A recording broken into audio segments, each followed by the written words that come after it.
nombre del Padre, del Hijo y del Espíritu Santo. Amén. Que hermanos, continuamos en esta meditación sobre la vida interior, las tres edades de la vida interior del Padre Garrigou Lagrange, capítulo 8 del tomo 1. En la charla anterior hemos visto que hay diferentes maneras de ver la perfección según el punto de vista. Hay el punto de vista humano y el punto de vista cristiano, entonces son cosas diferentes. Por ejemplo, se distinguen tres principales conceptos de la perfección humana que tienden siempre a reaparecer. En la antigüedad los bárbaros la hacían consistir sobre todo en la fuerza, los bárbaros. Y cuando invadían el imperio romano, pues mataban como por juego, ¿no? Para eso es la fuerza, yo soy fuerte, mato. La mayor parte de los filósofos griegos ponían la perfección en la sabiduría, el conocimiento. El Evangelio nos enseña que es especialmente en la caridad o amor de Dios y del prójimo por amor de Dios.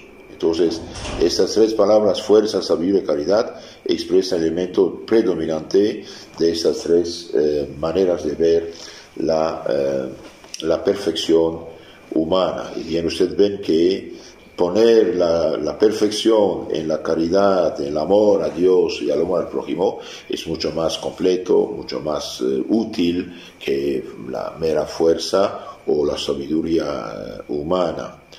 Hemos visto también que en la fuerza, en el coraje, en la valentía, ponían principalmente la perfección del hombre y los héroes de los pueblos bárbaros. Esto lo vemos, el orgullo nacional de los pueblos tiende en frecuencia a resucitar este ideal. Se exalta la virtud de la fortaleza que tiene por objeto las cosas difíciles, arduas, que exigen gran energía y en frente de los cuales corre riesgo la vida del hombre, como en los combates, por ejemplo. Y es verdad que ser fuerte es bueno, pero no salvaje. Y Santo Tomás, analizando la virtud de fortaleza, me dice, hay el atacar y hay el aguantar en la vida espiritual cristiana.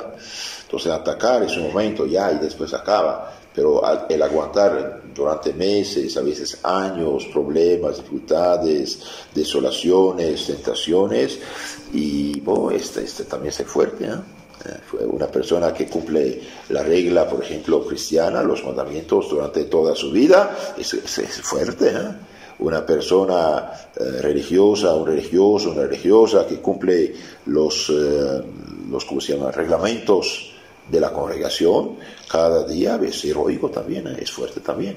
No olviden, cada esfuerzo que hacemos en este asunto es también fortaleza, y esto es más difícil aguantar por largo tiempo, mantenerse firmes frente a las dificultades y las contrariedades, que lanzarse al ataque en el momento de entusiasmo.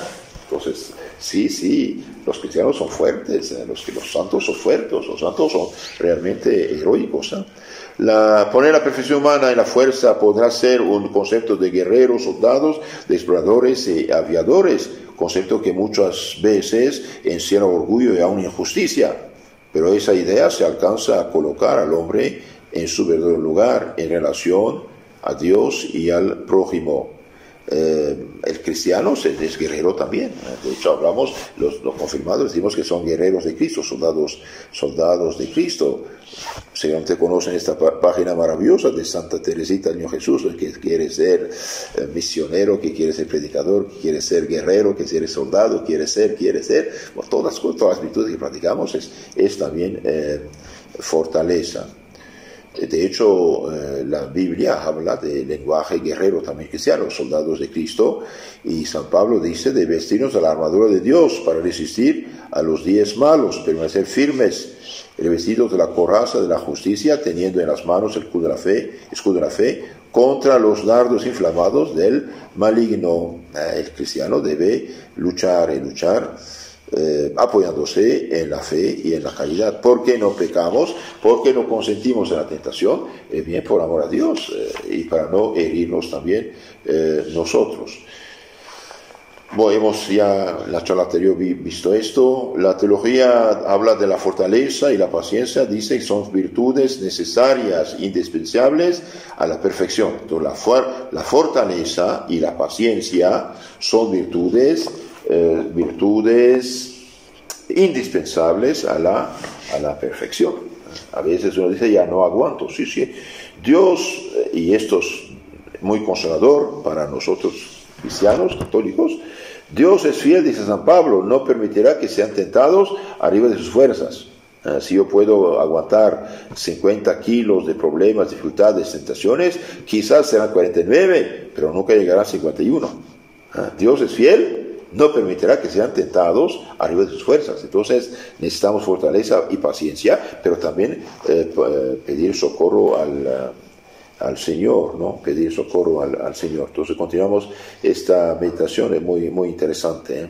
Entonces, la fortaleza y la paciencia son virtudes necesarias, indispensables a la perfección, pero sobre ella está la justicia para con el prójimo. Entonces, lo que diferencia al cristiano del pagano, el cristiano es fuerte, pero no llega a ser injusto con el prójimo. La fortaleza cristiana reclama también ser justo con el prójimo. La prudencia que dirige todas las virtudes morales también está ahí, está en juego.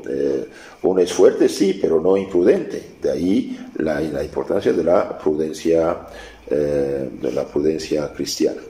Si la perfección no está en la fortaleza, consistirá más bien en la sabiduría. Otra pregunta, porque los filósofos paganos decían, la perfección está en la sabiduría, no en la fortaleza. Bien, casi todos los filósofos griegos pensaron así, dijeron, el hombre se distingue de los seres inferiores por su inteligencia. Es verdad, somos superiores a los animales por nuestra inteligencia y voluntad libre. De consiguiente, lo que hace al hombre perfecto será la perfección de su inteligencia, es decir, la sabiduría o eminente conocimiento de todas las cosas por sus causas supremas y sus últimos fines. Entonces, es la filosofía. La perfección se encontraría, según esto, en el conocimiento, contemplación del soberano bien y en el amor que de ella deriva.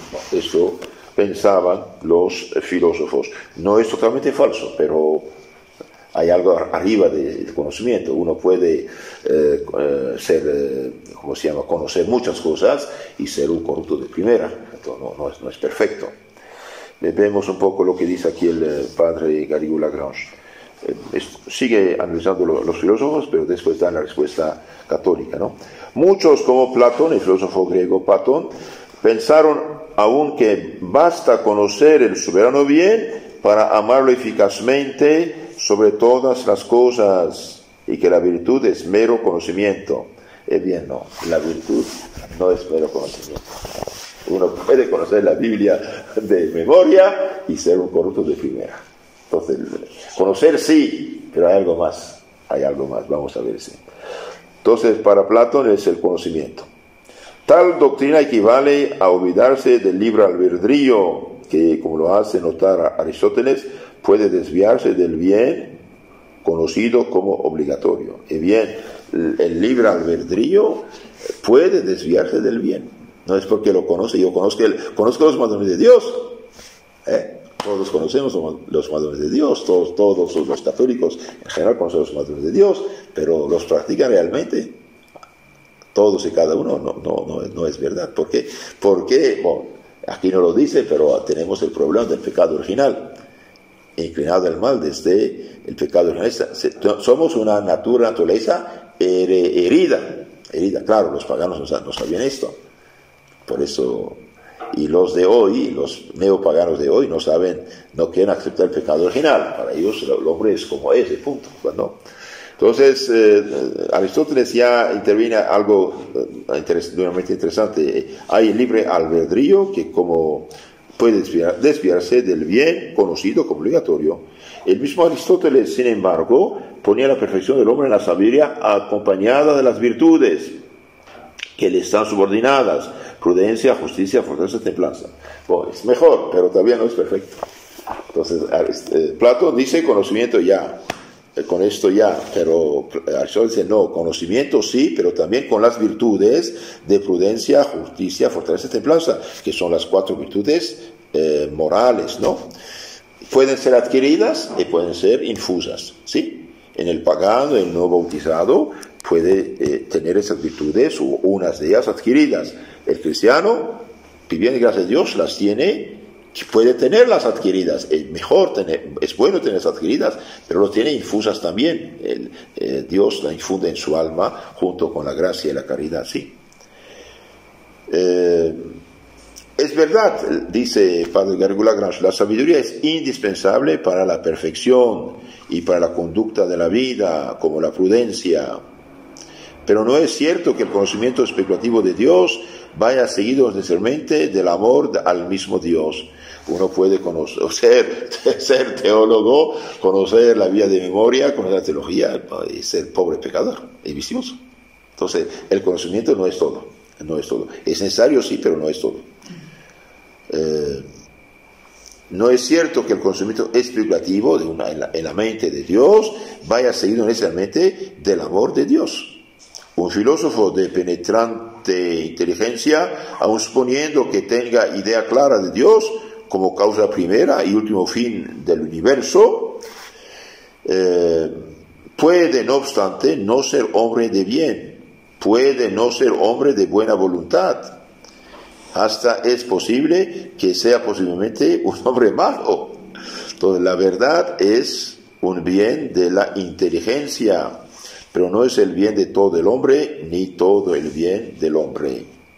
Esto lo dice Santo Tomás de Aquino. Entonces, uno puede, como dije, conocer la Biblia y ser un miserable pecador y podrido en muchos pecados. Entonces, hay algo más que la inteligencia. Es necesaria, sí, pero algo más. Vamos a ver qué.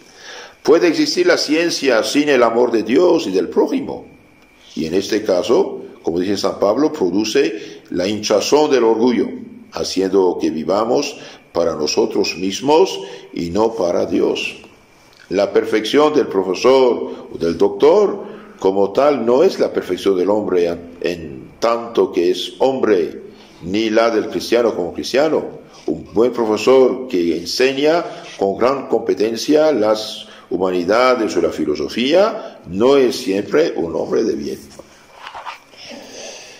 Entonces, conocer está bien, pero no es suficiente, hay algo más. No confundamos, pues, la perfección de la inteligencia explorativa con la del hombre integral. Esta requiere la rectitud profunda de la voluntad con relación a nuestro último fin. Bien, ahí está el problema. Entonces, para llegar a ser hombre de bien, además del conocimiento y la inteligencia, necesitamos la rectitud profunda de la voluntad con relación a nuestro último fin. La voluntad es la facultad que debe dirigir al bien del hombre como tal y no al bien de la inteligencia solamente. Entonces, queridos hermanos, es importante la voluntad recta. De hecho, la caridad es la voluntad. Entonces, para que haya un pecado mortal, bien, hace falta conocimiento, sí, que es pecado, pero también dar su consentimiento. Su consentimiento. Repito, eso es interesante. No confundamos, pues, la perfección de la inteligencia especulativa con la del hombre integral. Esta perfección, la rectitud profunda de la voluntad con relación a nuestro último fin.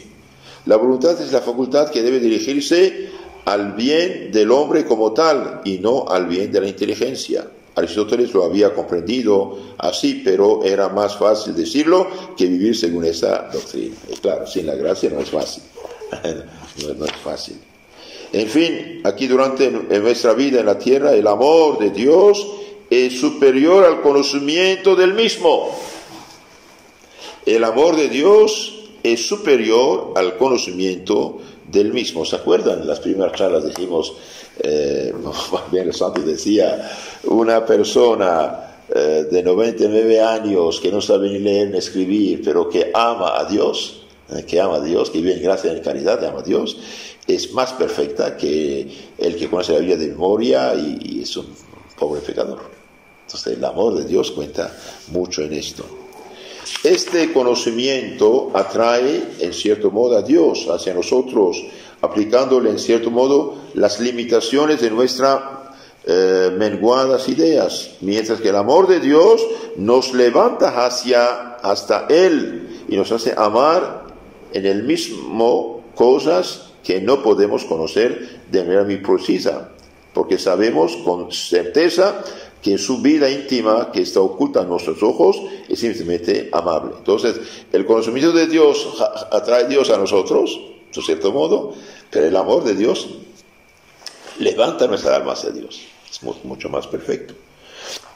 La concepción de los filósofos griegos que pone la perfección en la sabiduría, volvemos a encontrarla hoy mezclada de nuevos y múltiples errores en aquellos que colocan la cultura intelectual sobre todo lo demás, y también en los teósofos, o una herejía, para quienes la perfección está en llegar a la conciencia de nuestra identidad con Dios, en la intuición de lo que hay divino en nosotros. Entonces es falso esto. Entonces actualmente esas ideas antiguas, paganas, resucitan para ellos. Lo que es la cultura intelectual, conocer cosas de punto, pero se olvidan de la caridad y de la gracia. En lugar de dejar a la criatura en el modesto lugar que le corresponde, inferior al Creador, esta herejía llamada teosofía supone el panteísmo. Para ellos todo es Dios. Es falso esto, todo no es Dios. Es esta una doctrina de negación del orden de la gracia y de todos los dogmas cristianos, aunque con frecuencia conserva la terminología del cristianismo, ya que el hacerlo trastorna completamente su significado. Entonces hay gente actualmente que habla de vida espiritual, espiritualidades, etc., pero no tiene cuenta de la gracia ni del pecado. Entonces eso no es espiritualidad. Si nos fiamos de poner el dedo en este engranaje, corremos el riesgo de que nuestro brazo y todo nuestro cuerpo quedan presos en él. Actualmente hay una ideología muy, muy peligrosa que está muy, muy difundida, que se llama la nueva era. La nueva era habla muchas de cosas, el lenguaje cristiano incluso en esas cosas, pero es falso, es falso. Y hay sacerdotes modernistas perdidos, equivocados, que mezclan cosas cristianas con yoga, con reiki, con budismo, con esto, aquello. Es una catástrofe, realmente es una catástrofe, una falsificación real de la espiritualidad cristiana. Hay gente que hace ejercicios espirituales con yoga. Eso es falso, no ayuda para nada, sino hace mucho, mucho, mucho daño. Cuidado, cuidado, cuidado, ¿no? Etcétera, etcétera. De todo lo dicho resulta que para la perfección son necesarias ciertamente la fortaleza, la paciencia, la abnegación, la sabiduría. Lo son igualmente las virtudes teologales y morales y los 7 dones del Espíritu Santo. Entonces, para nuestro punto de vista cristiano, católico, la perfección necesita, claro, de la fortaleza, claro, de la paciencia, claro, de la abnegación, de la sabiduría, también de las virtudes teologales. ¿Cuáles son? Fe, esperanza y caridad. De las virtudes infusas, morales infusas, prudencia, justicia, fuerza, templanza, y de los 7 dones del Espíritu Santo. Entonces nosotros tenemos un sistema espiritual mucho más perfecto y además divino que lo meramente humano, ¿no? Síguese de aquí que la perfección consiste en el conjunto de esas virtudes. En un sentido sí, pero a condición de que este conjunto esté coordinado con un organismo y de que haya una que domine en todas las otras, las inspire, las dirija, las anime, las vivifique y haga convergir todos sus esfuerzos hacia el supremo fin. Y no será por consiguiente esta tal virtud la que especialmente constituye la perfección y a la cual todas las demás virtudes deben cubrir. Pues, ¿cuál es esta suprema virtud? ¿Cuál es? Si falta esa virtud, no tiene perfección, para nada. ¿Cuál es? La Caridad. La caridad, el amor de Dios, el amor del prójimo. Hay libro de la caridad maravilloso, 1 Corintios capítulo 13, ¿no? ¿En qué consiste especialmente la perfección según el Evangelio explicado por San Pablo? Veamos cómo responde a esta pregunta la revelación cristiana. Todo esto era como una introducción, ¿sí? Ahora veamos lo que es la perfección cristiana. Nuestro Señor en múltiples ocasiones, bajo las formas más variadas, nos recuerda incesantemente en el Evangelio que el precepto supremo, el que domina todos los demás, así como todos los consejos, es el precepto del amor ya formulado en el Antiguo Testamento. Amarás al Señor tu Dios con todo tu corazón, con toda tu alma, con todas tus fuerzas, con todo tu espíritu y tu prójimo como a ti mismo. Deuteronomio 6:5. Ya había dicho. Entonces, amar a Dios más que todo y amar al prójimo como a sí mismo. Esto no es cualquier cosa. Esto el paganismo nunca lo conoció. Ahora, los ateos, por ejemplo, actuales, que copian en unas cosas de los cristianos, sí, hacen hospitales, hacen hogares, hacen asilos, hacen incluso musulmanes, budistas, unas cosas copiando un poco el cristianismo, pero no hay el espíritu, no hay la gracia, no hay este otro problema.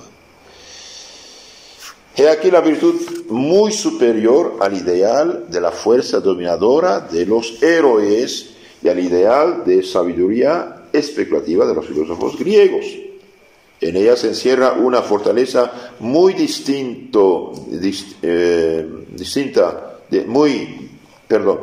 En ella se encierra una fortaleza de muy distinto orden, y una sabiduría mucho más realista y elevada a la vez. Y los paganos nunca conocieron el amor al prójimo. Incluso ser misericordioso con los vencidos en la guerra para ellos era una debilidad. Tenían que venderlos o matarlos. San Pablo nos explica esa doctrina del Salvador cuando escribe a los Colosenses 3:14: como elegidos de Dios, santos y muy amados, revestidos de entrañas de misericordia, de su corazón misericordioso, o corazón lleno de bondad, de humildad, de afabilidad, de paciencia. Sobrevivaos unos a otros, perdonándoos como el Señor os ha perdonado. Pero sobre todo, revestidos de caridad, que es el vínculo de la perfección. La caridad es el vínculo de la perfección.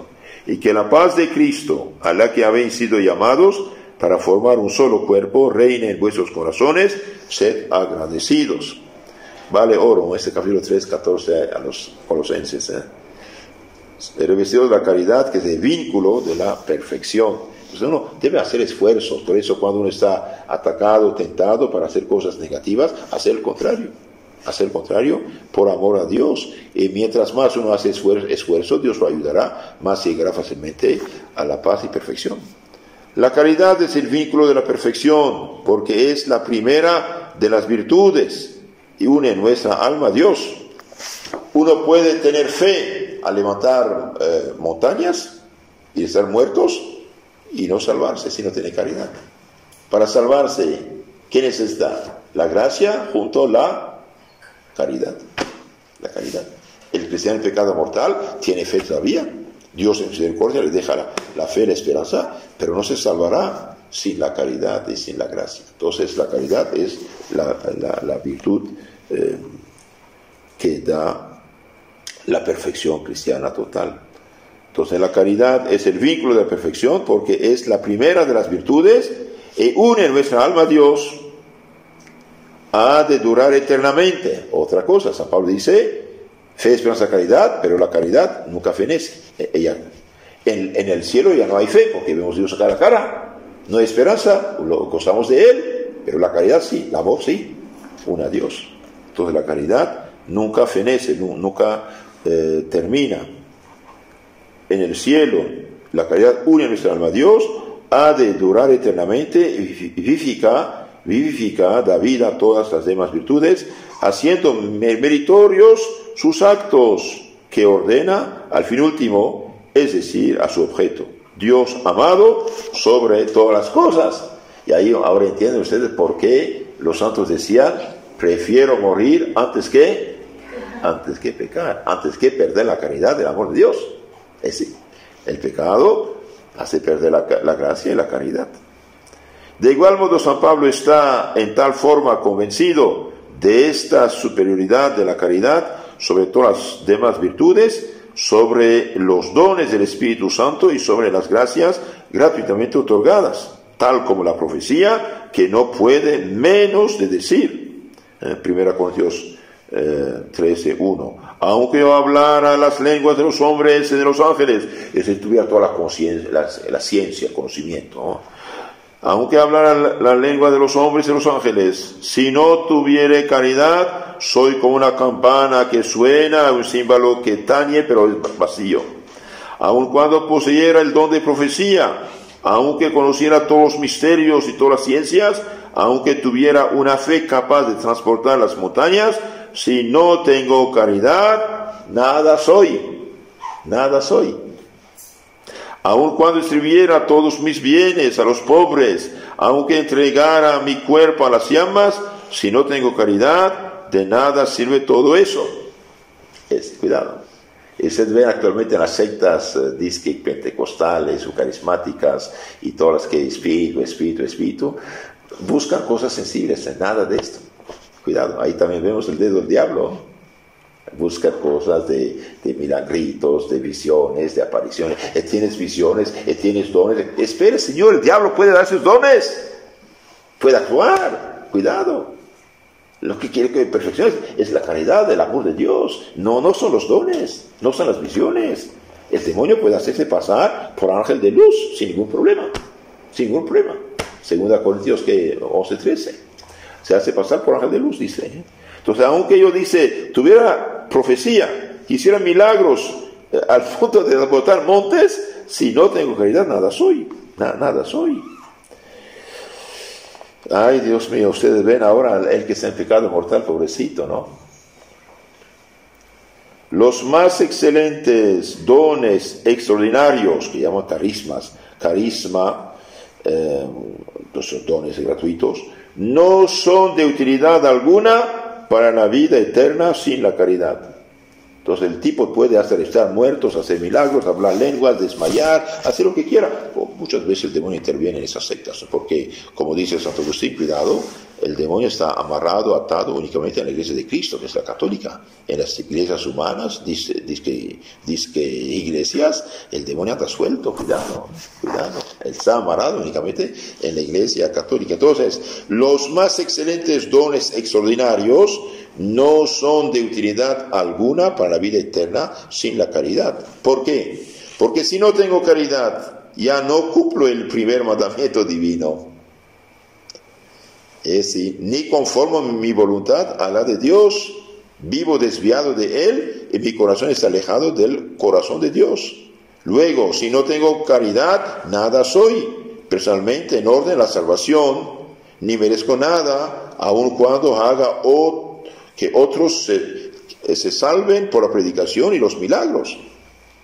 Uno incluso puede ayudar al prójimo, en natural, predica, etcétera, pero si no tiene caridad, vive pecado mortal. El prójimo va a salvarse y él va a perderse. Si no tengo caridad, si no vivo en gracia, nada soy. Cuidado.